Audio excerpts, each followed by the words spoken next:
Hi guys! Now is December 30, 2025, Tuesday. Merry Christmas and also advance Happy New Year to everybody. And also Happy 129 years Rizal Day anniversary to everyone.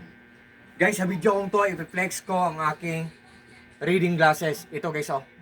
3-in-1 to siya kasi reading glasses siya, anti-radiation pa siya, at the same time photochromic din siya. What I mean po, kung matatamaan siya ng full heat of the sun or init ng araw, magiging tinted ang mga glasses niya. Para siyang sunglasses. Ito siya guys, oh. Ito ang accent niya, ito ang design niya, oh. Transparent siya guys, oh. Pero pangatlong order ko na to sa shop na He Eyewear kasi ang dalawa color black. Dalawa color black with silver, ito transparent ang accent niya or design niya. Meron talaga siyang grado guys, oh, grade. Oh. Merong later ang t-shirt ko. Oh.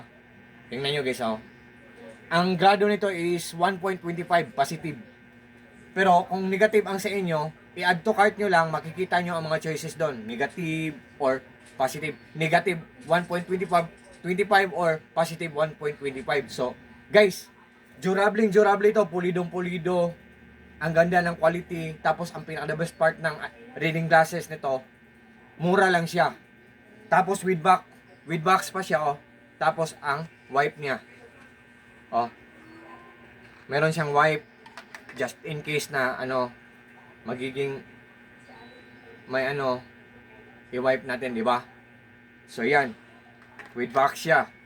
Tapos ang mura lang nito, pero believe me or not guys, maniwala kayo sa hindi. Sa ngayon guys, nagti-trending to guys. Ang ganda. Accurate talaga siya guys kung ano ang grado nyo sa mamahalin na reading glasses, same din dito sa mumurahin na maganda pa, good pa ang quality, tapos mura pa.